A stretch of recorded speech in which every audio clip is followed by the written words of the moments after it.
Hello, everybody. Sorry, I'm running a little behind today. Happens. Okay, had to get everything set up. Let me know if you guys can hear me okay. Hello. I'm going to give it just a minute to let people know that we are finally live. Like I said, sorry, I'm a few minutes behind. But we're here. Hello. So, this is my regularly scheduled Friday live.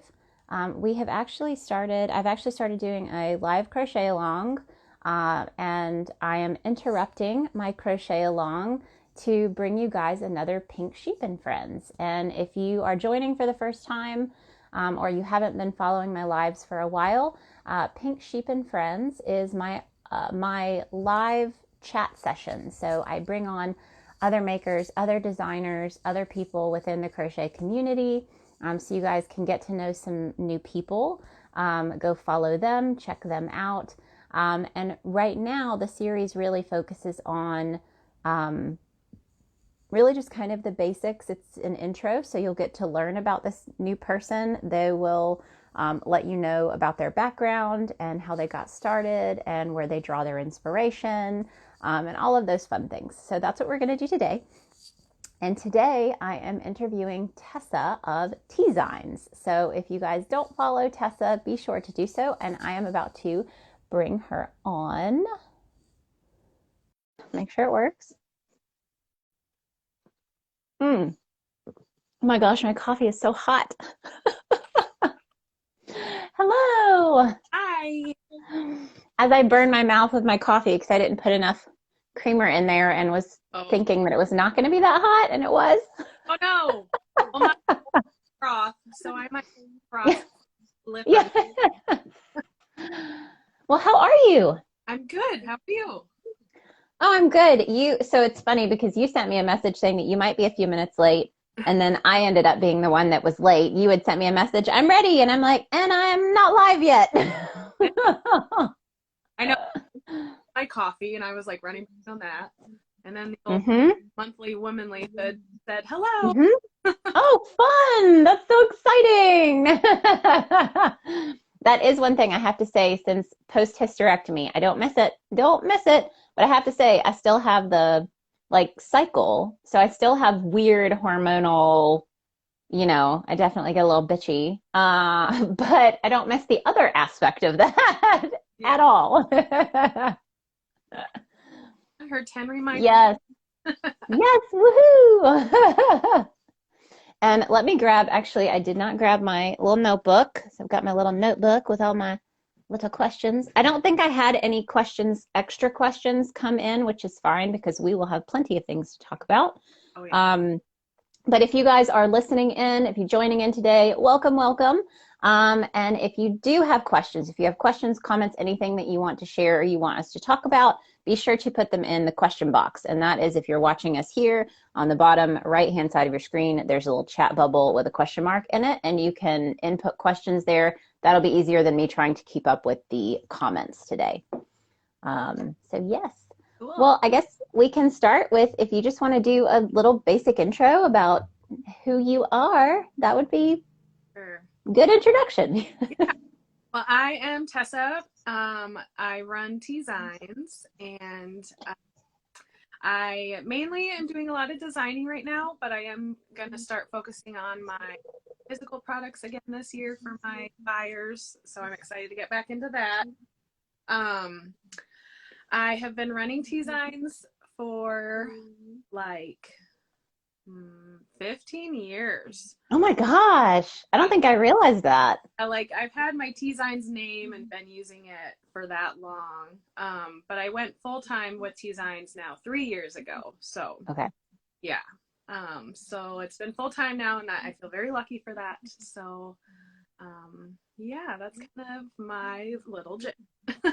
Is there any interesting story behind the name? I mean, or was it just Tessa's Designs, Yeah, so I used to have a nickname of T. People used to call me And then it was right when I started crocheting, and I was like, well, what could this be? What could I name it? And Mm-hmm. T's Designs, and Mm-hmm. the mouthful, so it turned Yeah. into Designs. So I That's smart. I know people struggle saying it, and even the spelling looks funny, but if you think of it as designs, Yeah, design, that's true. yeah. Yeah.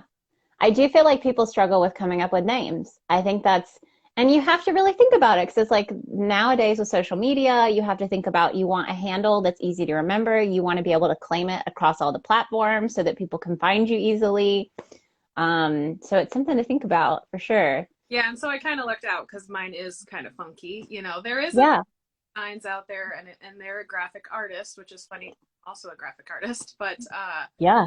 um, they were doing T with a dash signs, so I was able to Hmm. do that, and I got my own .com, and so I've been safe everywhere so far. That was really hard for me. Was So when I did decide to get a website, like that, I own the domain, not a free blog that I had for like 10 years. Um, Everything that was just like Pink Sheep design or similar was taken, like the Pink Sheep and all of these different things. And that's how I ended up. My website is therealpinksheepdesign.com.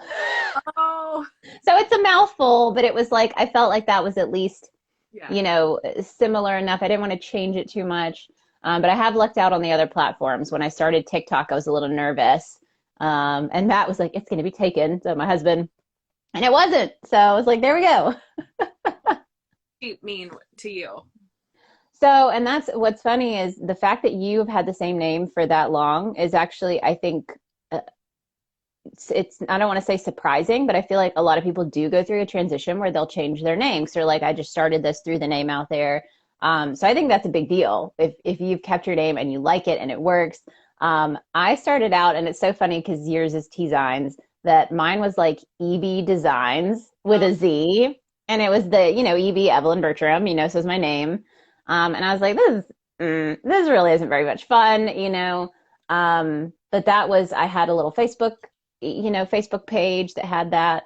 Um, and then it wasn't actually until, we had, are you still, am I losing you? Are you still there? I think your camera flipped or something. let me come back if you can hear me. My alarm went off. Oh, okay, okay, okay. Uh-oh. We'll bring her back on here. It'll only take a minute. Thanks, everyone, by the way, for continuing to join in and joining us today. I hope you guys are doing good. Let me know if you have some time while we're waiting on Tessa to come back, where you are listening in from. I don't ask this very often, so I would love to know where you're joining from. And again, if you have any questions that you want us to talk about, be sure to pop them in the question box. And Anna says, what are you drinking? I am drinking coffee, and it's just coffee with like a little bit of almond milk. Jamie is listening in from her couch. Oh, now it's not letting me accept. Okay, let me try to request. This is an adventure today, isn't it? Okay, I'm inviting. Let's see if that works. Fingers crossed. Oh, Miami. Hello from Miami. That's my kind of weather. Okay, you're back. Woohoo! My going off like because I snoozed it when we started, so it's Mm-hmm. supposed to be here. I was asking people where they were joining in from because I have not ever asked that. And I'm like, that's such an interesting question. South Jersey, Jackson. Mm-hmm. We had a Miami. Ooh, cool. Couple. I know. I was like, that's my kind of weather. I'm waiting for the warmer weather. Yeah, my eye. So yeah, I didn't change my name until we actually went through our lovely traumatic experience that I've shared before, but we lost our only child, and after that it was it's like everything changes, I mean, everything changes. And at that point it was very simple in its nature, but the fact that we had a little girl, and so it was like the pink everything, but she was not here long enough for us to really like, like what were her favorite things going to be and this, that kind of stuff. And so I was like, I work with wool, it's sheep, pink sheep, and it just all kind of worked. And now it just feels natural. Oh, I love Um, it. so born out of, something that felt, and it still doesn't feel like the best story in the world, but it's meaningful and it's stuck and it feels right. So Oh, it's stuck. oh, I love that. So yes. Yeah. Well, let's talk about how you got started. So when did you crochet? Do you knit? Did you learn all of that at once? How did the crafty journey start? Well, if we take it way back, in Yes, way back, way, way back. middle school, Okay, um, yes. well, I grew up drawing and coloring and doing all those things, right? And then Mm-hmm. middle school, I think, was when I kind of branched into hemp and macrame. So Mm-hmm. making, I started with like even those friendship bracelets and stuff, Yeah. into like full out big hempy necklaces with big old glass beads and stuff. So I did that through like high school. And then my mom taught me crochet. So my grandma taught my mom, and then my mom taught me. And I think I learned like when I was around 20. And Okay. it just stuck. Like I stopped since.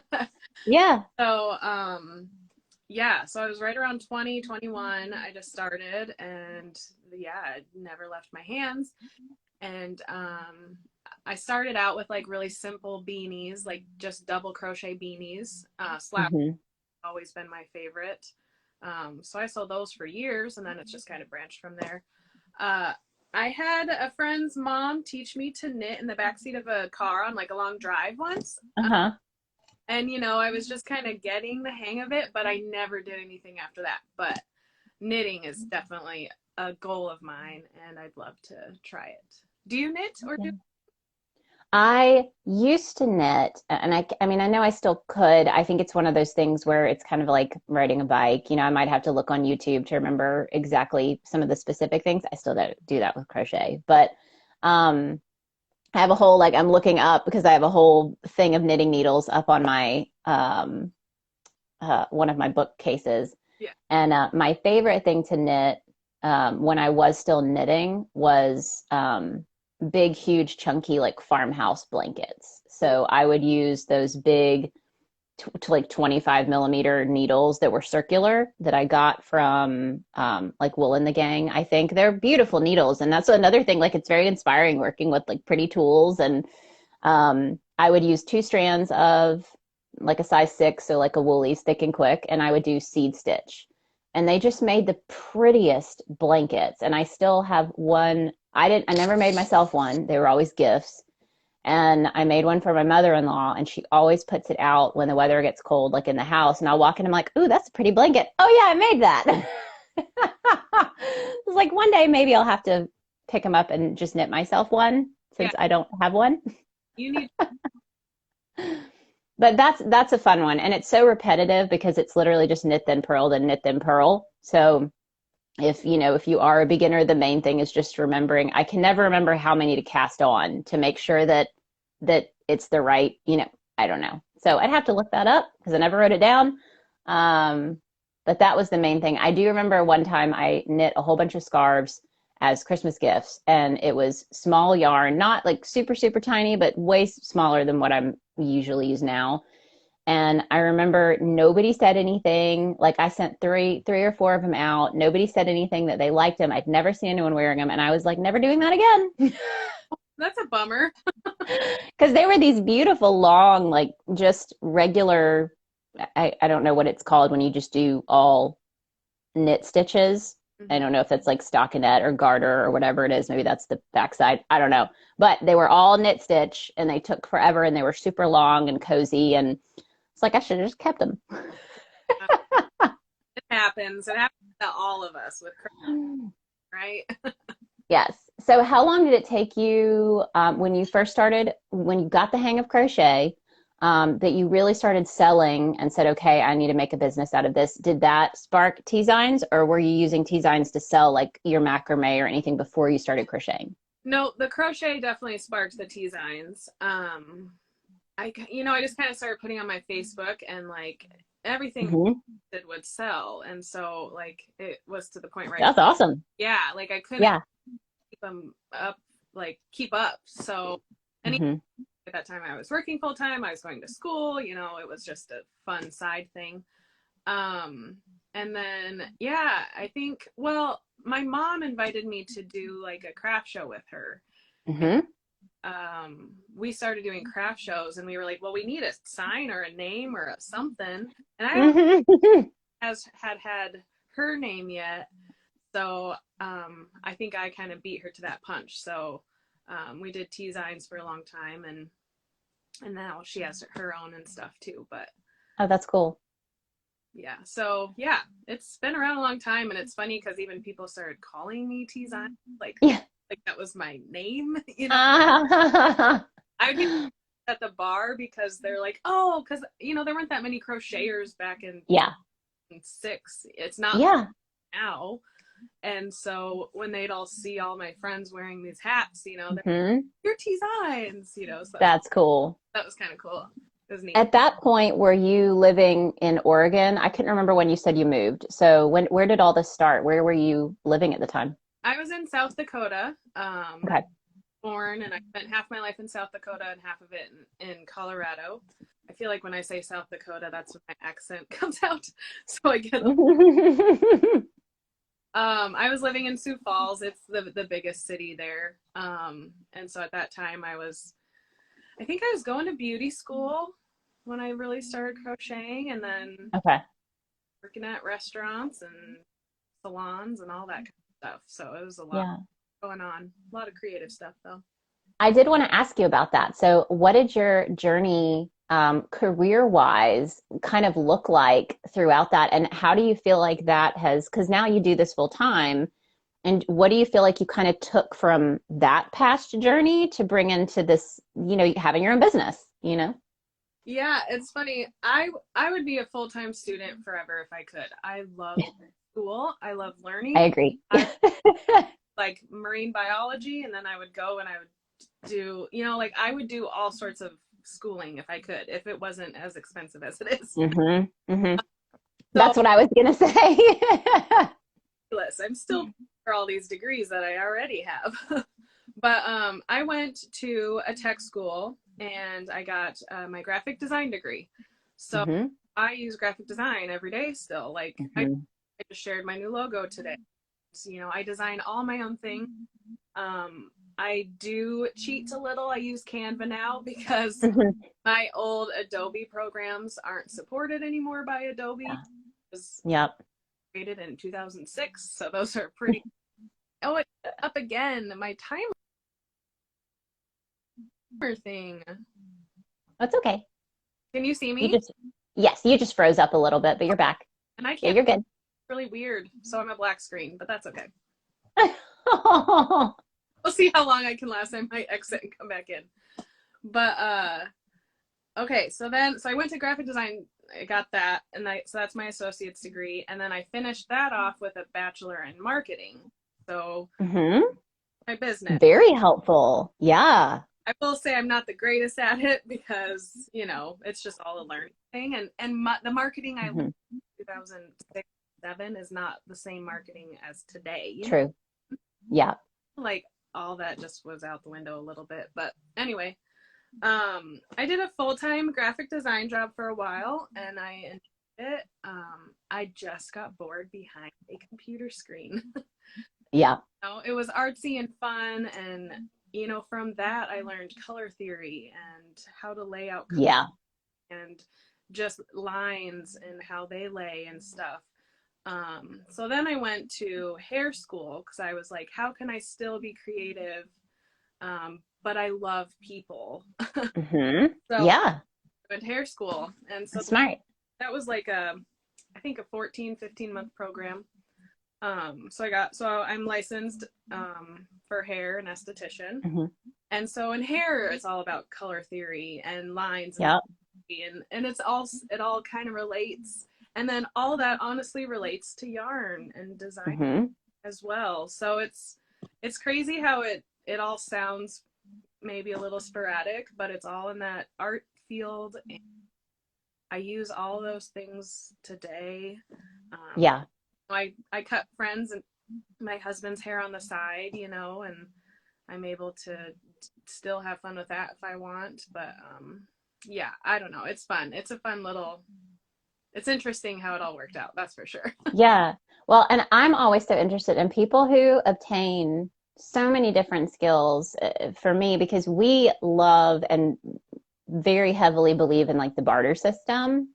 Oh, sure. And I think when you get to that point where you have all these skills and you have all these things to offer, it's easier to do that of like, well, can we work together to create something that works, and like that was, I just had a conversation with the stylist that I just found since we just moved to a new state. And she was like, well, how about we trade family photos for, getting your hair done? So there's a lot, like, I just think it's so cool. And to hear that, I'm like, oh man, I wish we lived closer. Like, let me get my hair done. I like so fun to be able to do trades like that. I agree. I like art trades, like people draw, I'm like, hey, I'll make you something, and then we do a little yes. That's always fun. Yeah, and I think that's a big thing at craft shows. So I don't know if that's something that you love to do. So when is the last time you did craft shows? Is that something that was put on hold with COVID? What does that look like for you? Yeah, I've been doing at least one craft show every year, even in my younger years when I was in South Dakota. We always did, my local hometown one. And then when I moved here, I've done 1 to 3 a year, just kind of local small towns. And obviously, yeah, COVID put a hold on that. So at that time, I was really full of stock, and I was making to make and sell. I wasn't and stuff yet, but when COVID hit, that honestly kind of pushed me into the design mode, because I was like, well, yep, because I think a lot of my sales are in person, and I enjoy the vendor, being a vendor, and that there's your people person. Yeah. Yep. I enjoy the heck out of it. If I could own my own like brick and mortar store, I would do it. It's something it's still in my head, and maybe someday I could figure it out, but it's hard where I live. But anyway, COVID really pushed me into the design mode. And now I just am kind of ready to start doing the physical again, and in front of people. And so I did have a show this last November, so that was great to get back in that field. And honestly, I met so many people, and I'm now part of this rural advisory team where we're all kind of helping each other, like small businesses in rural Oregon. Meet once a week and talk and kind of figure out how to strategize and work together and stuff. So like, that's cool. I'm always a fan of, if you go to a show and you don't, and it's considered a bad show for you, you didn't make what you thought you wanted to make and stuff. Like, I'm sure you made connection, and you got your name, got your card out there, and when someone is like, hey, I need something warm, they'll think of you, so there's never such thing as a bad vendor show. I believe that for sure. Yeah, I do think that it's important to figure out the shows that kind of match with your personality, because not everybody's outgoing. I know for me, the key to a good show was making sure that I was in the headspace to be an outgoing person, because every now and then I can get a little shy, I can get a little introverted and say I don't really want to interact with people today. And that's why, like, for me, it got difficult when I was going to lots of shows. So when I had them back to back to back to back every single weekend, that made it more difficult. But once I had gotten that under my belt, I said I could pick and choose, like, this was a better show for me, this was a better show. And then you narrow it down to like anywhere from 3 to 6 really good shows throughout the year that you can go to, and kind of pump yourself up, because I know I made way more sales when I was standing up. I might work on something, but I was able to engage easily. If someone came up, I could talk to them, make those connections, take some time to go see the other vendors, talk to them. And not everywhere has what you have there, which, finding some kind of like local community-based organization. They probably had them in Atlanta, but I know for me in Atlanta, they had a Facebook group that was just for artists in Atlanta. And they would talk about different shows. They would give each other advice. They would sell, you know, if they're upgrading their tent, they would sell their old tent, you know, so it was just a great little community. And sometimes finding that is like the gold mine. Like you said, you may not have the best show financially, but if you can continue to make more connections with more artists, maybe you start a Facebook group for, you know, the people in your area that where they can communicate and talk about the shows. There's so much that you can do in that local community. You know, and that's something I hope as we're here now moving back to a new place that I can start kind of exploring who are the local artists, what are they doing, what are the shows, you know, if I do decide to do that again. Yeah, I agree with all that. Like burnout is real. It Mm-hmm. shows if you do too many or but one thing that has really helped me, and I feel like I just started taking advantage of this, is I joined one of my local town's chamber of commerce, and Mm-hmm.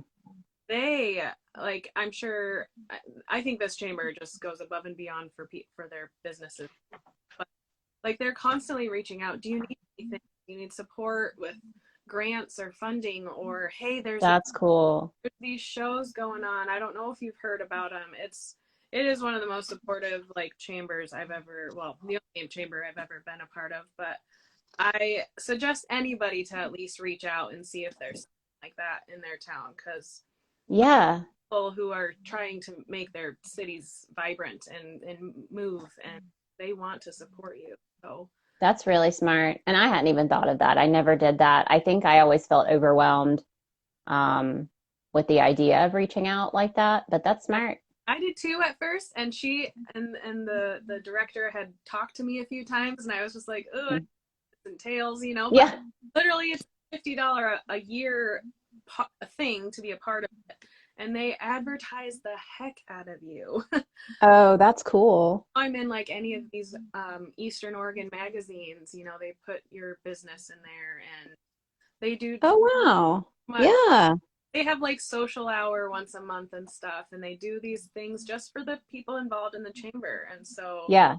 um and then I just found out that they redid this old building and they have it as a store now, and so I made Hmm. stuff in there. They don't keep any commission. They are just Wow. names out there, and they have, you know, it's a small town in rural Oregon, but they get like 3 to 10 people in shopping a day, which is a lot for, you know, a Yeah. person town. um Yeah. so it's just a That's cool. place. Yeah. Hey, I'm gonna back out and come back in because like the comments aren't going and everything, so I'll be Okay. sorry. That's fine. So, you guys, if you're listening here still, thanks for continuing to stick with us and hang out. I would have to say that that's some homework for you guys that are listening to reach out and see if you have a local chamber of commerce, especially if you are running a small business. I think that's really a good idea. And I think I'm going to have to do the same thing. Um, so let me know if you've done that. If you guys have a small business, let me know if you're involved in your community. If you're still here in the comments, you know, if that's something that you have prioritized. Let's see if we can get Tessa back on here. I don't know why it's not letting me accept. So I am going to have to request her. Here we go. That should work. Give her a second. Hello again. I want to know what alarm was going off now is I have the daily time limit on my Instagram where like every 10 minutes it tells me to take a break. Ah. It says to get off Instagram and take a break. And so that Oh, that's funny. so I was able to turn it off. I was going to say you'd have to totally turn it off because we still got 30 more minutes. It's going to go off again 3 more times. Yeah. Like you are on here too long. It's a great tool when I am just endlessly scrolling, you know, but Yeah, that is smart. yeah, it's nice. It's helpful, but yeah, Sierra, you should definitely check out your chamber. I said when you left, I said, okay, you guys have homework. Yeah. So, and I bet you'll be surprised at the resources that they have or how many businesses are already under the chamber. So Yeah, especially like you said, you're in a smaller town. So yeah. Oh my gosh. Yeah, it's very small. How far away are your closest neighbors? So I actually live, yeah, just like a mile outside of the city limits. The town Mm-hmm. mile. So I live Mm-hmm. a mile outside the city limits, and I am the only house on this side of the highway for until you reach the town. And so I have neighbors across this canyon from me, but like Wow. So you guys can like yell at each other over the canyon? Is when that? when the wind is right, I can yell at their dogs or their kids Oh my gosh. every once in a while because I live in a canyon, so like when the wind funnels through you can hear the dogs a lot, Yeah. or I can hear the roosters, and or Yeah. they had peacocks over there. Oh Peacocks my gosh. make a funny sound. Yeah. Well, I would love to know. Oh, I lost your audio a little. I was gonna say we have more animals around here than I do people. And that's what I was going to ask you. So, just like day in the life outside of crochet, what is it like where you are? I couldn't remember if you said you had, I know you had a dog for sure, but what is it like at your house? So we own 3 acres, but like I said, there's no houses Nothing. for miles. So we have just endless places to roam. Across from me is a vineyard that I'm looking at right now. It's just across the street, so that's pretty. Wow. So I have 2 dogs that are just able to frolic and run, and Hmm. I have well, he's coming up on 2 years old in a few weeks. A Catahoula. He's a big boy. Last we took him in, he was like 86 pounds. Mm. And then I have a Hmm. 15-year-old boxer. So she's my old lady. Hmm. I have 2 black cats, and I had 4 chickens, but we just recently lost one, so we have 3 chickens right now. But Oh. we're putting in our order for new chicks, I think today. Ah. Yeah. So that's Yeah, exciting. I'm not sure if Jamie Handmaiden Battles is her Instagram tag, but she's in my test group and she was sharing with us that they just got new chicks. Oh, So they're always having to like, replace if the foxes get one or somebody gets one every year, they'll get a few more chicks. yeah. And they're so cute. She had one on the video and I was like, ah. They're the cute. I love their little tweet tweet sound. Like it's just the best sound ever. I'm really nervous because I've never had grown chickens with little chicks before, so I'm nervous Hmm. that She interact. just chimed in, so she is on here. She said she got Orpingtons. Orpingtons. What are those Hmm. colors again? Because I'm trying to decide what kind of chicks I I think want. she said they're Oh like yeah. super yellow chickens. Okay. So Yeah. she shared a picture and they're beautiful. Believe it. I'll have to go Hmm. check it out. I some reds, some sort of red chicken. So we're looking at a couple different breeds of the kind of red. And then I thought I'd get the same chicken, one of the same chickens that I already have, just so I know that they'll kind of get along and stuff. Hmm. Slow introductions are key, and yes, they are. Hmm. So you can reach out to her if you have questions. Okay.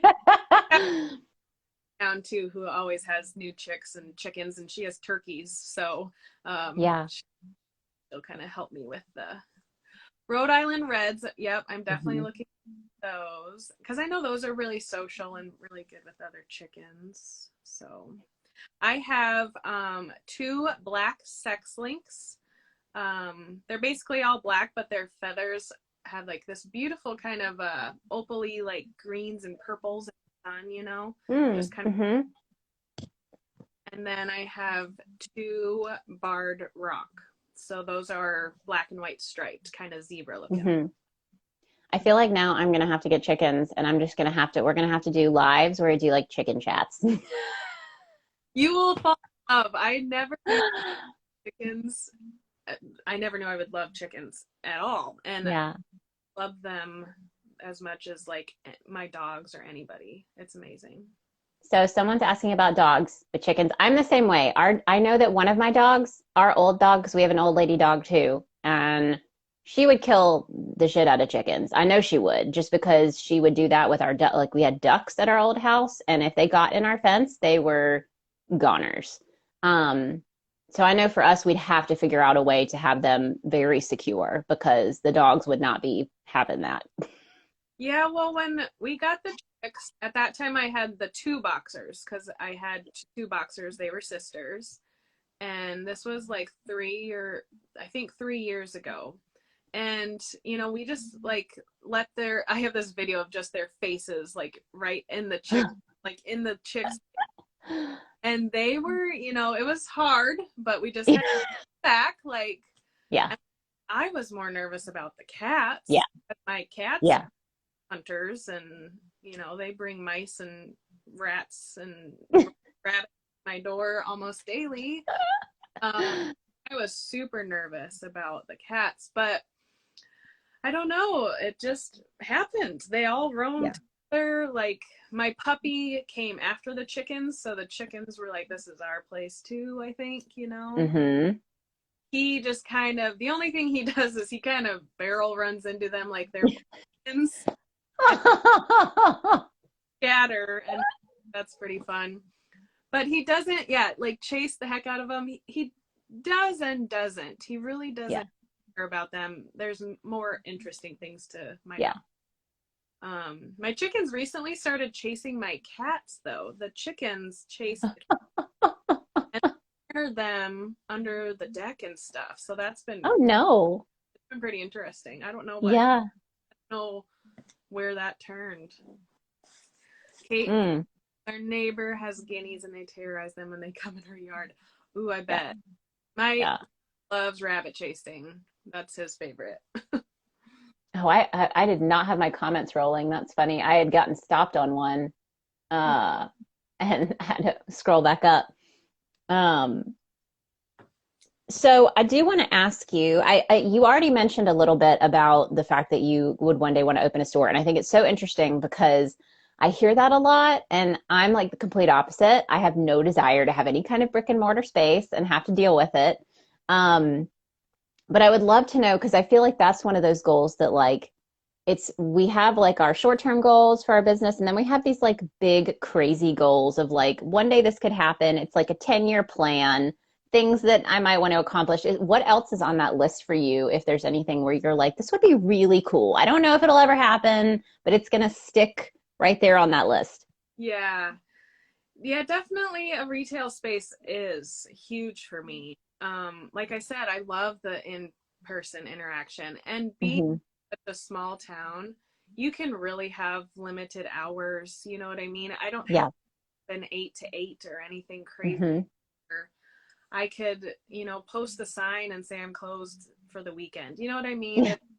It's so simple, and I could have a sign on the door that says text me and I'll be down in 4 minutes too. Yeah, that's true. Small town. But we are right on this main interstate where we do get a lot of traffic and a lot of out-of-towners, where I think it could be really cool. It wouldn't just be crochet by any means. I would love to become a wholesaler of, environmental friendly type clothing and crystals and incense and all the yummy stuff that I enjoy. Yeah. Anyway, that is definitely just a dream. We don't have like a lot of store space that's not used, so it would have to just perfectly work out some way. But anyway, I just really want to,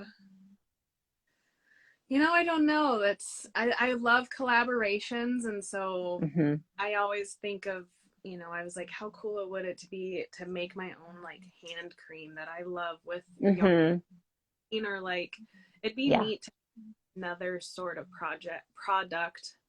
But I think one of my, goals is that my husband and I could do something together.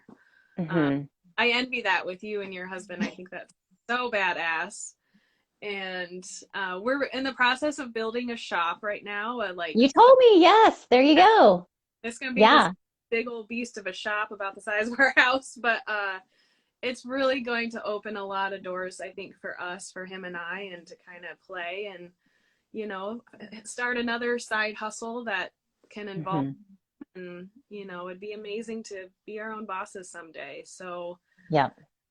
that's kind of the big, like, outlandish maybe And is it's for us. totally not outlandish. I think that's I got asked to speak at Pam Grice, the crochetpreneur, at her next business summit, and she really wanted me to talk about our journey from like what we were doing to where we are now of working together. Yeah. And again, this is our first year doing this full time together. But I sat down with my husband because I was like, what do you think that I should really talk about, like specifics of like takeaways for this? Because it's only like a 25-minute talk. So I can't talk about a whole bunch. Mm-hmm. But one of his main, because he said you should come up with like 4 or 5 main points that are like a takeaway of how you got from here to here. And one of his was um, one of his things that he said you should say is you need to incorporate other interests, especially if you're going to work with like your husband or someone else. And, you know, my husband is so techie that, you know, he'd always wanted a 3D printer. And we were just like, you know, like this is a lot to spend on something that like, are we actually going to make money off of this? Or is this just a toy? You know, is this something that you just want to hobby and play around with? Um, but you know, because he loved it so much, it made it really easy to like incorporate and figure out like how can we make this work. And so it's figuring out what are your other interests. If it's woodworking, you can make your own hooks. I look at Knit Brooks when she started making hooks. Yeah.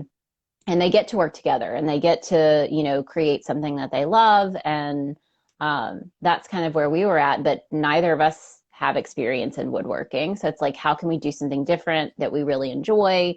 And finding those and like nurturing the interests that you have, I think really helps.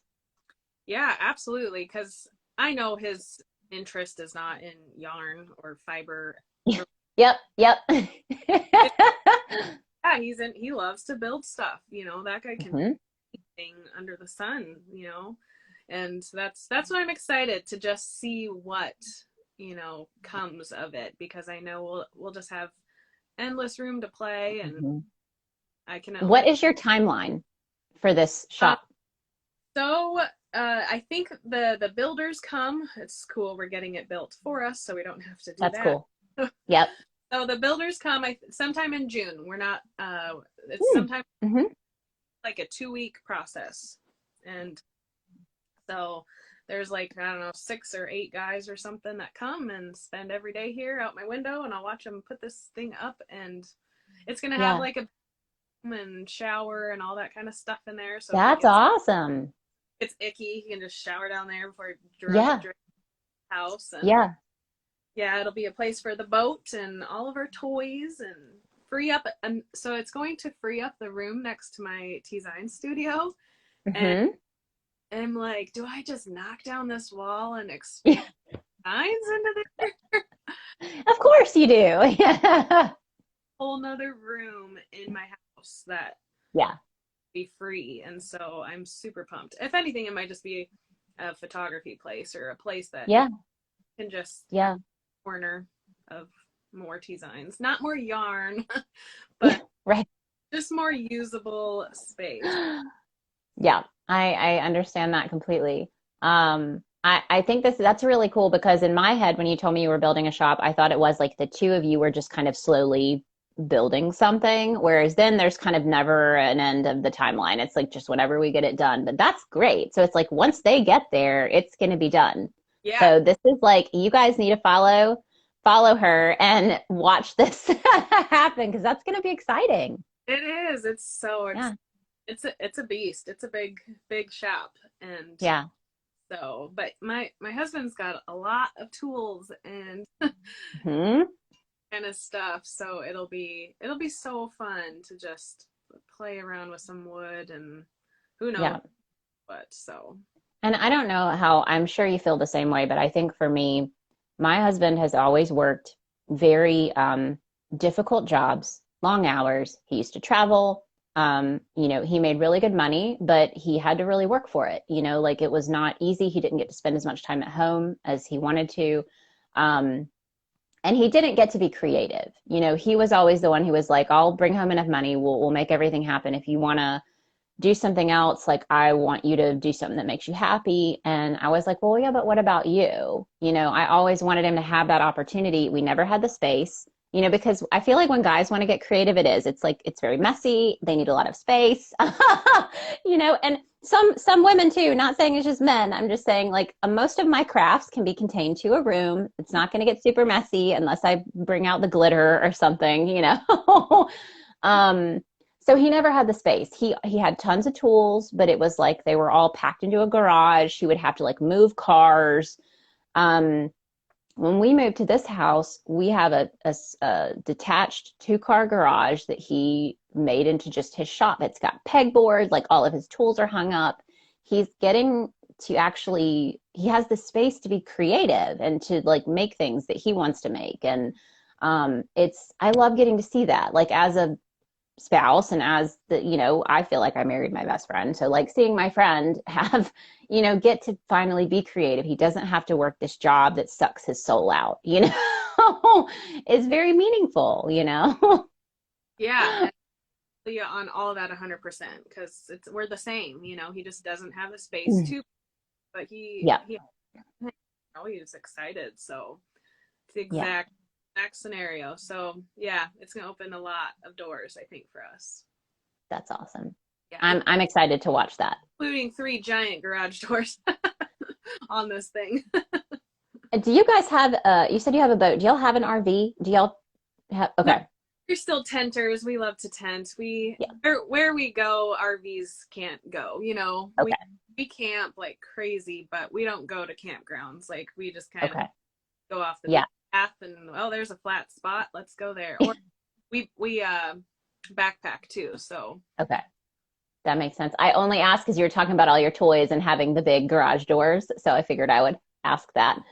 no, for the boat, and someday we want to have like a cabin cruiser where we could. It's like Mm-hmm.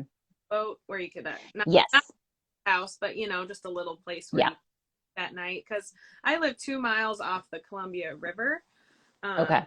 and we have a beautiful port and place where we can put the boat in, and just it's so simple. So that's Yeah. a goal of ours is to have that, but That's cool. mainly like rafts and canoes or kayaks. Mm-hmm. And we got a couple friends who might put their ATVs in there as like a whole Mm-hmm. that kind Yeah. of, oh, it's fun. That's cool. So I do want to talk about because you are very outdoorsy. You live in a space that makes that easy, talking about going on the river and hiking and backpacking. So back to crochet. That's why I said we have plenty to talk about. That's why I said it's never an issue when I do these lives of figuring out what to talk about. Um, but I wanted to talk about your inspiration for your designs because one of the big things that you mentioned was you love working with texture, and having designs that are still very user friendly, beginner friendly, that are not, you know, they may look intimidating, but it's really simple stitches. But I would love to hear you talk a little bit about your design inspiration, where you pull that from, and also because I tagged you in a post earlier because I was like, I recognize this design. I know that's her design. So, I you love know, having that look to what you're going for and that process, I would love to hear a little about that. Yeah, I think texture is definitely where I gravitate, you know, and I think because to me, I know I can make my texture different than what I've ever seen, Mm-hmm.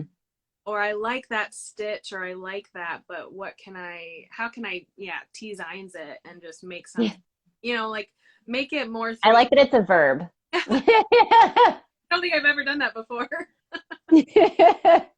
but yeah, like I maybe that's where the graphic design pops in. I'm like, how can I make those stitches pop out or flow in a different way or something? But um definitely nature is a huge inspiration to me, especially Mm-hmm. where I live. So I have the Cascade collection, which is a beanie that I've been making for probably 7 or 8 years, and it's my best seller. Like when I Mm-hmm. have a show or anything, like I just put those on repeat. Yeah. But sell for me every single time, and I sell out.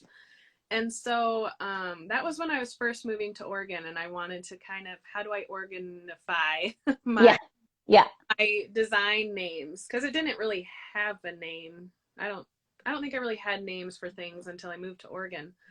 But so I started the Cascade collection. So it's mainly all these puff stitches, and of how I place my stitches in between the stitches and stuff is unique, I think, for that collection. And then I live in what's considered the high desert. It's a desert type landscaping, but we don't have like the sand dunes.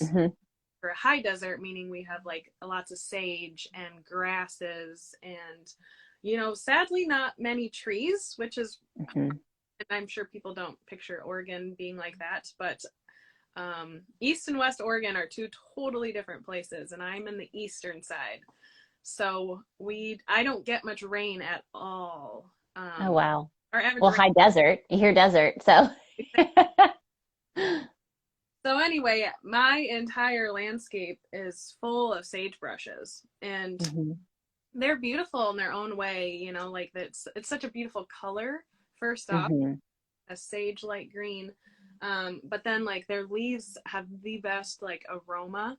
Cook with them a lot, and then I just bring them in, and you can burn sage, and you can dry. Do so many things with sage. So I made the sage collection, which is where I was going with this. I knew I wanted to see some sort of leaf happen. Let's see, I guess I have it on. Yes, you can grab stuff if you want to. Just wondering if I was cleaning my room yesterday, and I literally like stuck away for once. But and then it's like, now I needed it. This is why I don't put things away.